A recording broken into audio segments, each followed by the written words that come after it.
Hey, what's going on everyone? This is JoeYoursTruly back with the video, and today I have one last build variant on Kwang. So for those that have been watching my Kwang videos for a while now, I pretty much try almost every kind of build showcase I can imagine. So that ranges to all these different builds and offlane, including the Skies for the Bone Saw, kind of just what a build that is, to the jungle builds, and then the support even build. And so this is kind of my last build I can come up with at the moment for Kwang, because I did say I was going to post a lot of Kwang gameplay, but I do realize that once you get to see the same hero over and over and over, no matter how cool that hero is, which by the way Kwang's the coolest hero, changed my mind, it gets kind of stale. So this might be my last kind of Kwang showcase video for just a little bit. When I say a little bit, maybe a week or two, it depends on what mood I'm kind of feeling in, because I really just love this hero a whole lot, but I did realize that I want to make sure I do enough covering other kind of heroes and other kinds of content. So after this video, I'm gonna go on the Kwang hiatus, but that just allowed us to go back to other heroes and cook us some other kind of wacky stuff on them.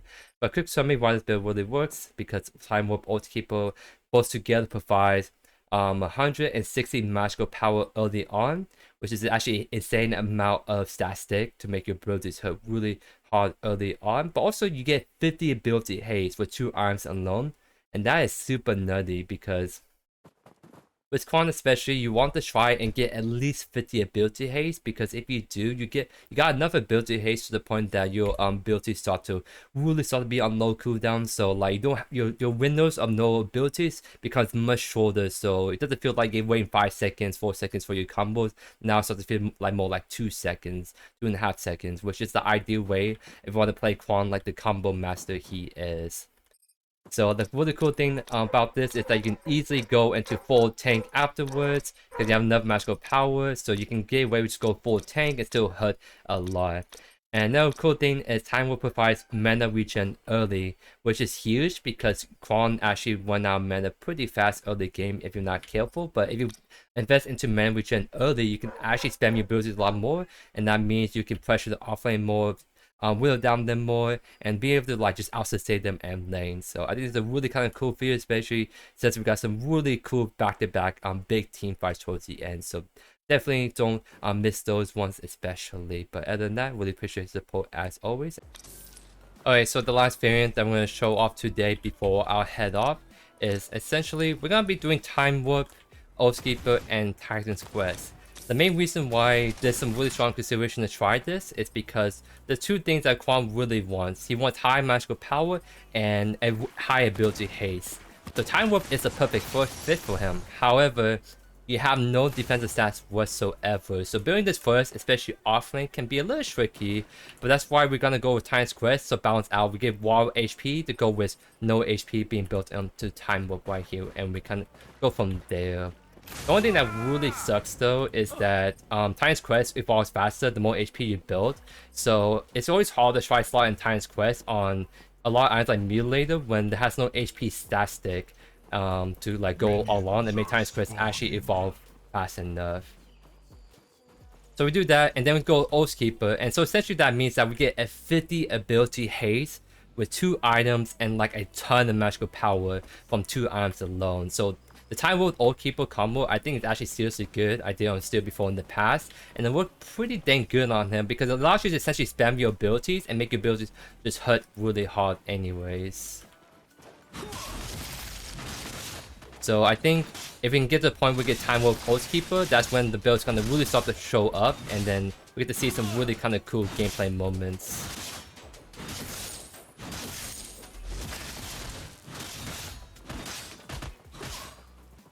I'm actually fine with Kwang pushing this up because my Greystone could look for a gank, because Kwang early levels is actually pretty easy to gain, especially since he has to choose between Q or E. If he doesn't have both, then it can be easy to catch up to him.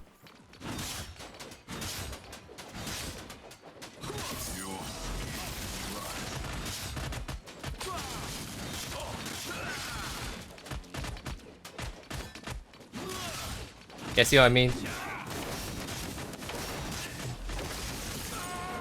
Because if he blinks, we blink, we kill him easy, right? So That's why I'm always hesitant to push up on the side, because jungles love to just level 2 gank a offlane that's pushed up like that. Like, there's no reason not to. Like, that's just a free kill or blink.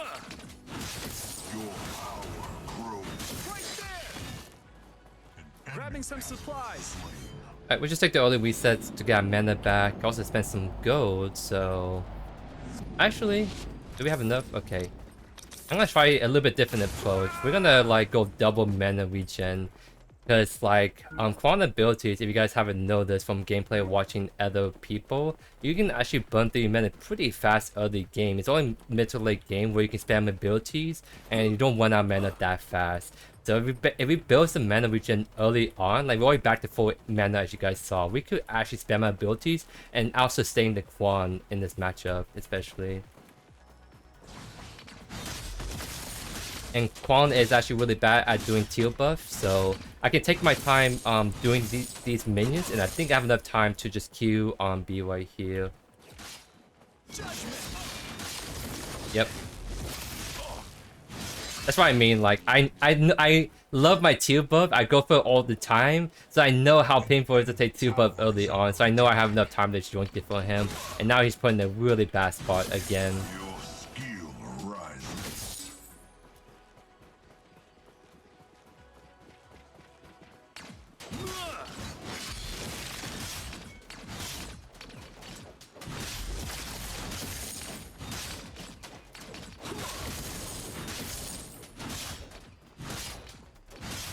Will I be doing the same sort of content for cooldown? Yeah, of course. Any offlane that's new, I'm gonna be doing a lot of offlane content because I am an offlane main. If it wasn't obvious from the kind of content I put out for you guys, so especially when there's a new offlane to heal, I do so much new content because I always love new toys to play in offlane. So of course, offlanes that are missing is the Wukong, or what was offlane back in Paragon days. I think, was there any other ones? Because we're getting to the point where there's not that many heroes missing at this point. Your power grows. Like, I know there was Boris, but I think it was strictly jungle to my knowledge. I don't know if he would actually be an offlaner unless they like have a kit that works for both offlane and jungle. Because we have heroes like Chimera that works only in jungle. Same thing with Rampage, so it might have Boris just work only jungle. If he was supposed to be like strictly jungle, right? But who knows on what mid is gonna cook up, right?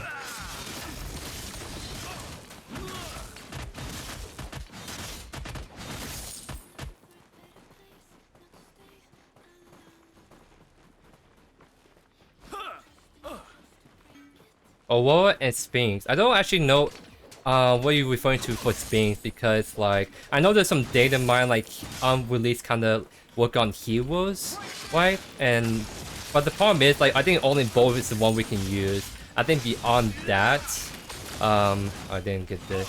Beyond that, I don't think there's any other heroes we could use. So Sphinx is one of those heroes that was kind of data mine and has some odds. I don't think we can use her. It's a thing. Like we don't even have a hero model to work off of.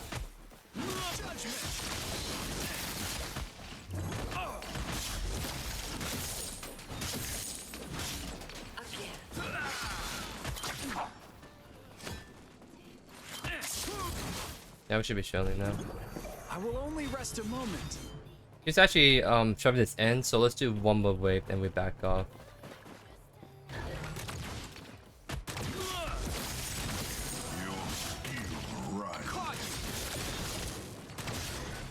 I will return soon. Nice. So we can actually get Potent Staff right here. That's gonna be a huge static of magical power. And then once we do our next back, we have enough for Timewarp.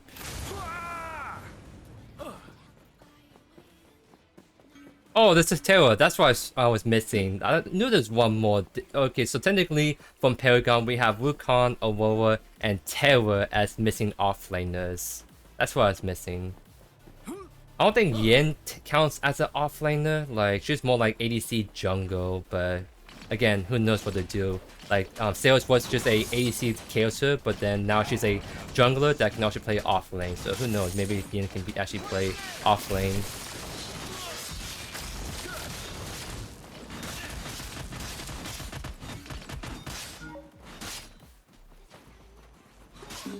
Actually doing Fire Blossom, interesting. That's actually the item I would go. So I'm glad to see more people picking it up because I think Fire Blossom is seriously really good. Even in magical based matchups, having that consistent AoE burn so that you don't have to use your ability to clear wave, you can just focus on using the burn do the job for you. It's just huge. Right there. Allied tower under attack. Your power grows. Oh, sinks. Yeah, I can't forget. There's actually a lot more heroes than I thought there were.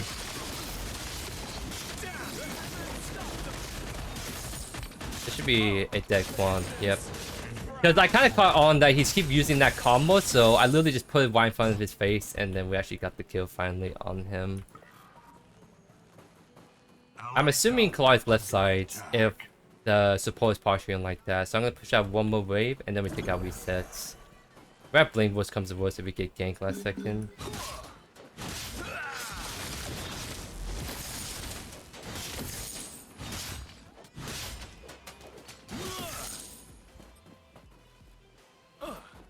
I'll be right back. Nice. Get time warp right here. That's when we can start to see the beauty and doing time warp first, with Kwang especially. So let's get that. Now let's start building into Oathkeeper. So now we finally get to build HP, so we're not too glass candy. And then go on from there. So once we get, like I said, once we get time warp Oathkeeper, that's 50 ability haste. We're gonna spam our abilities a lot because of short cooldowns, but also we have the mana sustain to keep up with our ability outputs. So after this, we can also go whatever build we want because Oathkeeper and Timewarp gives plenty of like magical damage to the point where we can start a bit more pure tank afterwards if we really want to, which I might actually do this game, especially since there's so much assassins.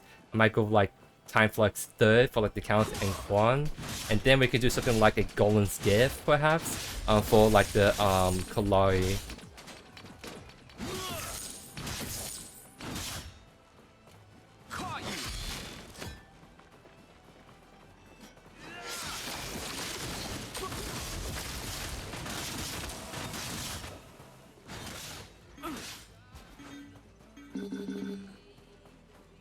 Oh, someone on the jungle? I guess there is, which is the Countess. There's a storm brewing. Has been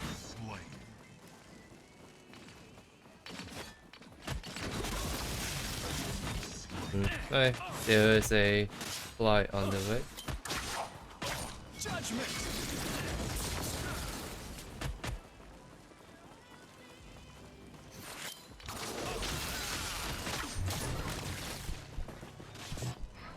Yeah, best to kind of juke that, but there's only so much we can do.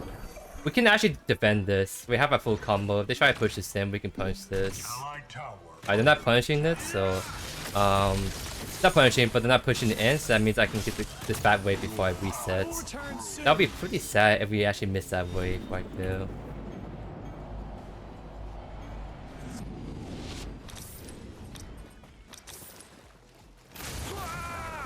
Enemy under siege. Yeah, so there's a reason why they took out the whole like leave your Q in the world and recall. It's because like it has huge implications for balance for Kwang. Imagine you bully Kwang out of lane and it's instant teleports back. That means that you don't have an opportunity to go punish and take tower, right? It's like kind of the reason why Greystone's kit is what it is, because his ultimate allows him to be so hard to kill in lane, right? But then it makes up for the fact that he doesn't have a great sticking kit, and he can be like more punishable, easier to lock down, right? So it's kind of the same kind of logic with like Kwang, I imagine, from a balance perspective. Imagine someone that has all this damage, all this combo, and now he can just teleport whenever he wants in the world from recon, from base, get all his health back. Like imagine you have a big team fight at Prime, he's strong, he resets, teleport back to Sword with 4 HP and Iron Spots, right? That's just insane. I can unleash the heavens' fury.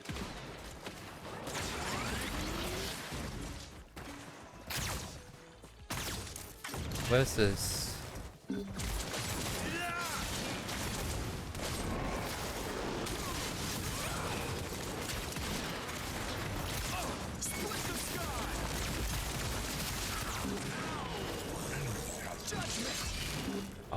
My Q actually missed that. That's my bad. I'm I'm going back. Let me see.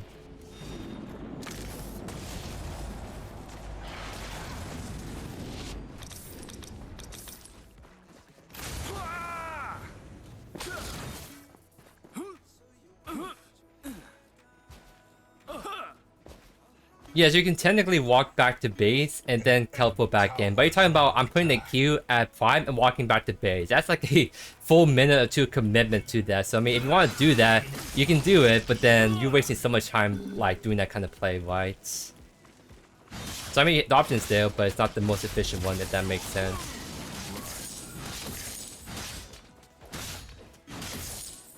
Is he actually doing the 3 camp? Let's see if he is. Oh yeah, he was, and he just cleared it out.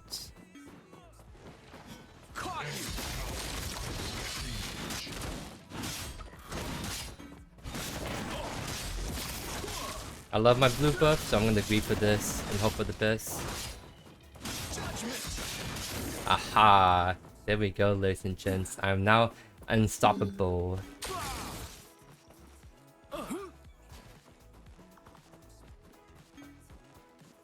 I feel the heavens fury. He's actually doing 2 buff.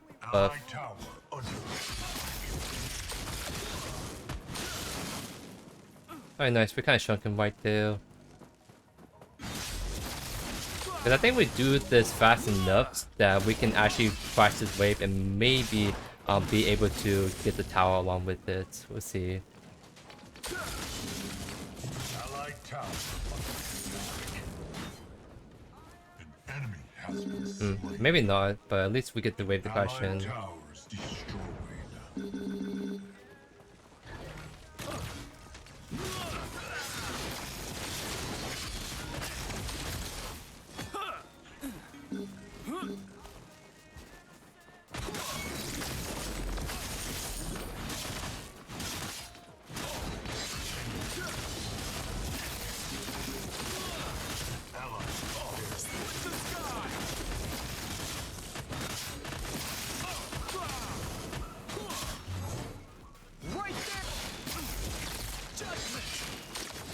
Almost got him.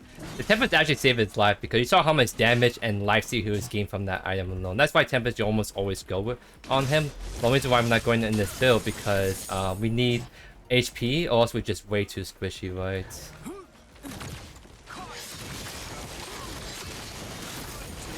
Okay, there's no way walking front my kill like that. We'll take that.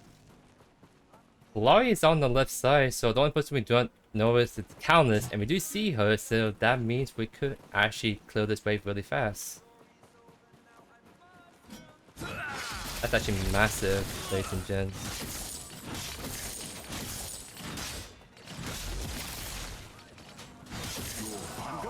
I think it's too greedy to stay much longer, so I'll take the reset right now. That should kill the turn with that size of wave crashing in. There we go. Now we can start building to like more tank items. So we do plenty of damage. We have 50 ability haste and just a ton of mana regen to keep spamming for days. So let's go Flux Matrix to counter the Kwang. Then like some like physical item like Golden Skiff, I imagine. Wait, on my way. Never mind, he's kind of gaming.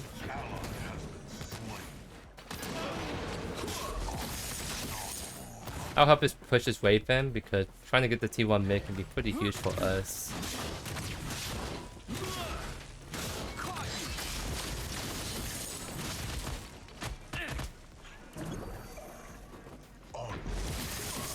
Yeah, they're gaming.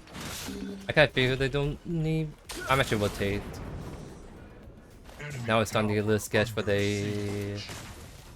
Actually, no, it's like about done. Okay. I need to rotate for that, then. Grabbing some supplies. I'm actually gonna maybe just help a mid. I'm gonna try to see if we can just combo this Countess if she walks into us.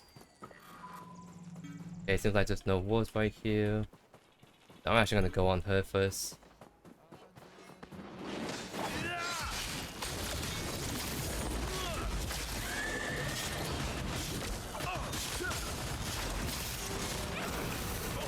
Nice. Very nice assist right there. Well, we could have got her by herself right there, but it's nice to get that quick kill confirmed. And then we can kind of just chill out. We could just look at the Tempest, honestly.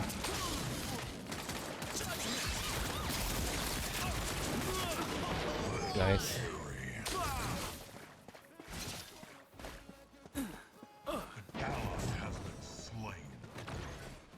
Okay, we have to play this a little slow since I'm Chung.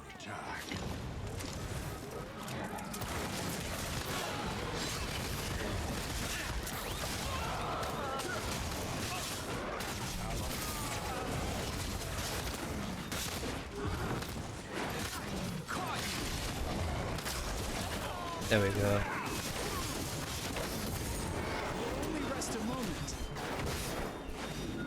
Nice, we kind of do be slapping, but the Modok mid destroying the tech off, I guess. He's kind of just slapping them around. That's kind of huge.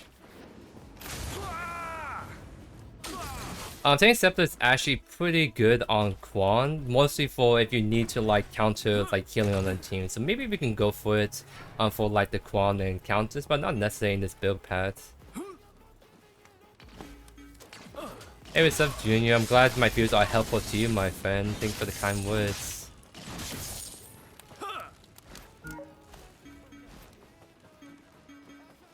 Oh, Prime? I mean, I'll face check it. I can do that.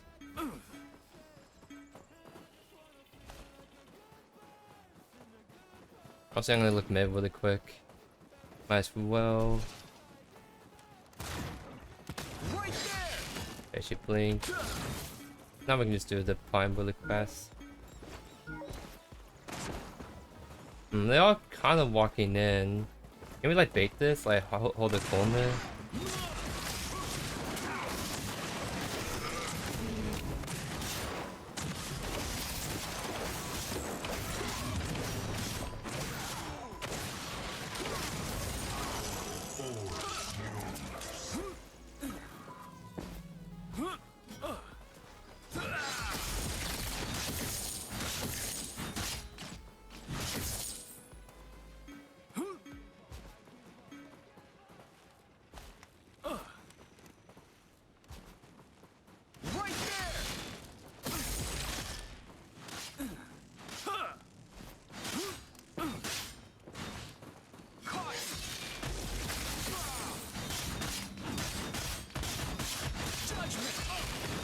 He didn't even walk towards me at all like that.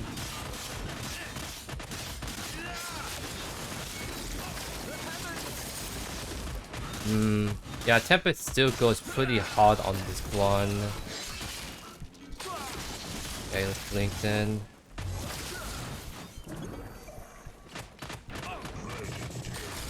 I guess Tempest is just that insane. Wow. Because like, it's just so... That's why. Okay, he's just really tanky. So he's letting Fire Blossom do the damage, Flux Matrix increases damage, and then Tempest. So that, I mean, that's why. It's because we're going for more kind of like Glass Canyon build, and then he's going pure tank. And pure tank kind of beats the Glass Canyon build, especially since he literally has Tempest, Fire Blossom, Flux Matrix just completely oblivioning us right there, actually. Okay. I mean, we kind of disrespected him right there, but now we know, like, that's what he's going for, right? So we're chilling still. We have Flux Matrix now, so that should help us a lot with doing more damage against him. So I'm trying to think. Maybe go World Breaker. I think that'll be a nice little item. But I guess the question is, are we actually worried about the damage on the opposing team? Do we actually want to just go more pure tank, like Crystalline? Like, we could actually go Fire Blossom. That could be an actual angle we can go for, since we want physical armor anyways. So if we want to do a more bruiser build, we could just go for that.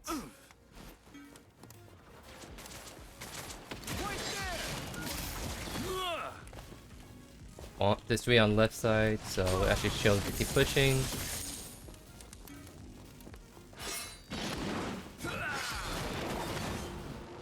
Okay. I mean, keep attacking right, honestly. Because right now we're trying to push to the mid.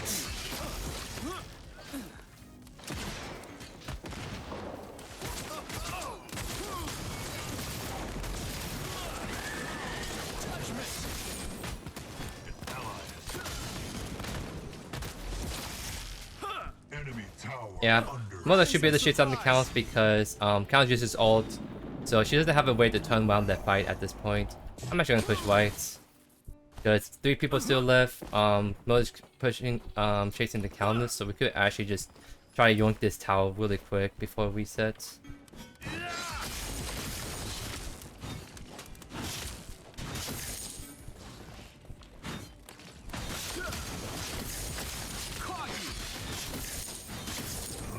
I'll be right back.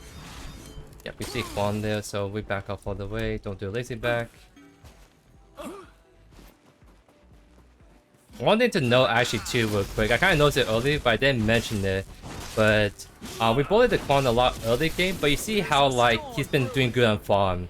That's because he's been actually taking his jungler's farm. So you see the difference. He's 222 farm, and it's kind of like, huh, wow, he's actually doing really good. But when you look at the Kalari, she's literally only like 100 CS, right? Let me show again. Like this Kalari is 99 CS at 23 minutes in the game. Part of it is that she was struggling early, but because Kwang kept taking the blue side.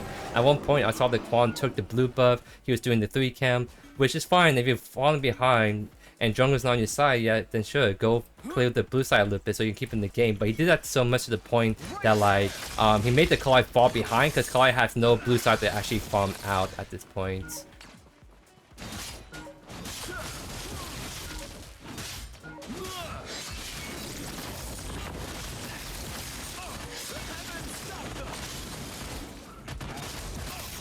And he's doing like the whole Flux Matrix. Oh, not the Flux Matrix. Actually, I can go on this.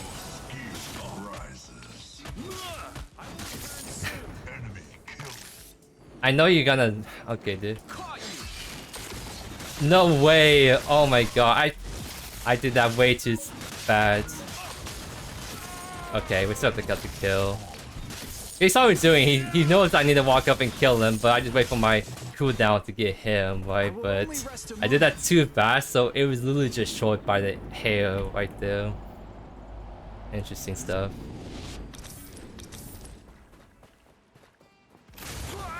So we might actually go Tank Step the last. That healing's getting annoying. So let's go Tank Step the last. So we have a good mix of magical and physical armor.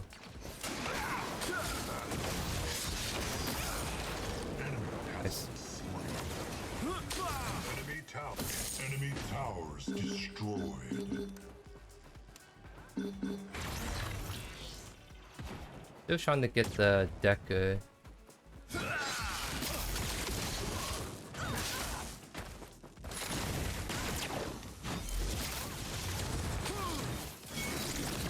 I tried to blink, but my ultimate went off first. That's really unfortunate. Oh my god. That's actually really unfortunate. I think I land that, then we get her. Now we have just backed off at the moment. I mean, at the very least, I didn't like... She got the blink out, and I didn't get my blink out.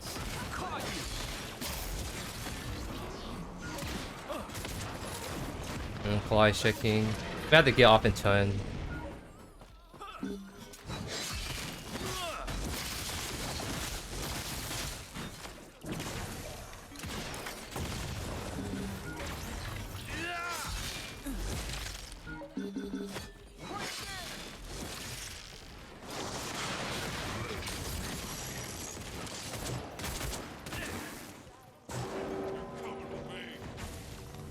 There's a storm brewing.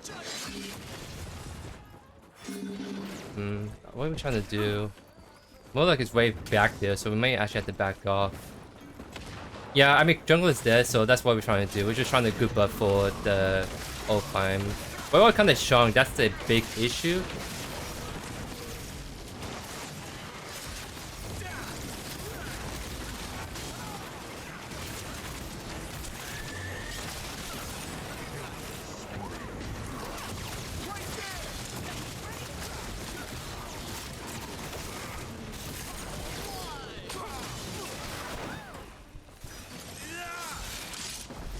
Got the tether.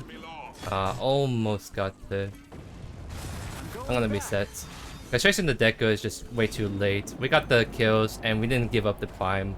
Why? So we're kind of shielding. I can't help that because I'll die if I stay at this point.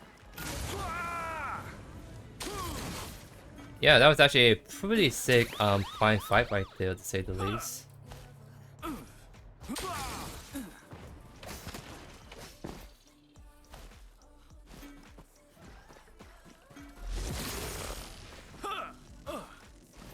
I can unleash the heavens' fury.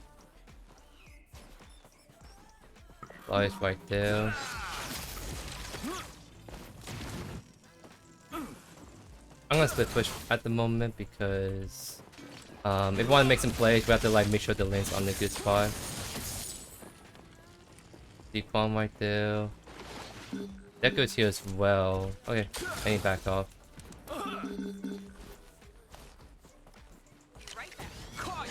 Wait, he didn't even like try to dodge that.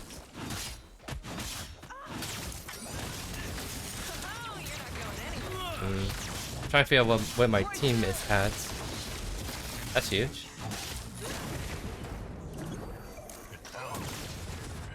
I'm gonna go help mid. I'm gonna know the deck. She's kind of just tickling me at this point.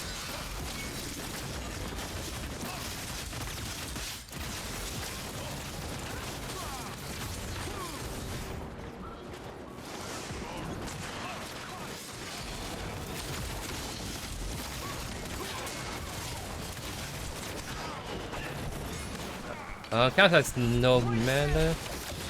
I have no health still, so I might have to back off so I don't get sniped by her last second. Grabbing some supplies. Okay, I'll be right back. We're just making a lot of frantic back-to-back team fights, and somehow we're still living through all of that, which all the reasons because we are pretty tanky with this build, like Flux Matrix, Fire Blossom, HP, Saphir's Mantle. Looking kind of shielding actually. Oh, Clyde's coming in. Wait, that's actually huge. Let's go. I'll start this. Because at this point, like, we could just do this really fast.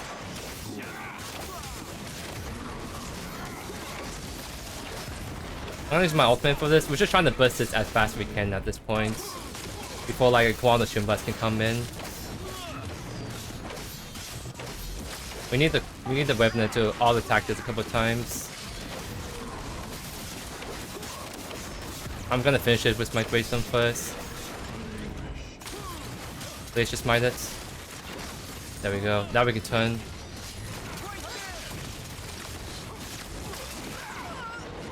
Nice.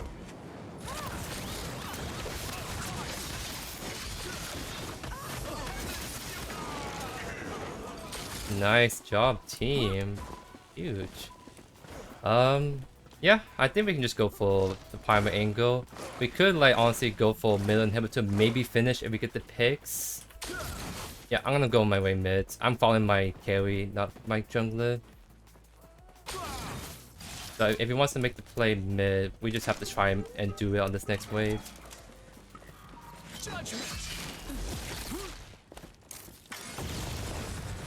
Because I think we're trying to just force this wave in, essentially. Just focus this. We need to focus this.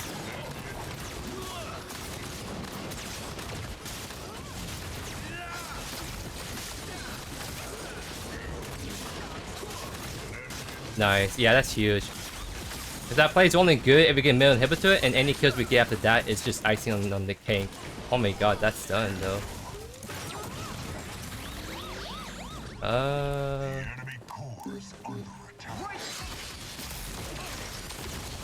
And that's a sad Kwang because he just got obliterated right there.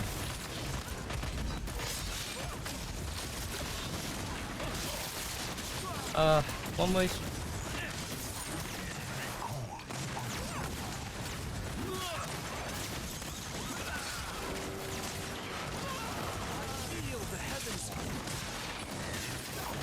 Yeah, it should be GG's right here.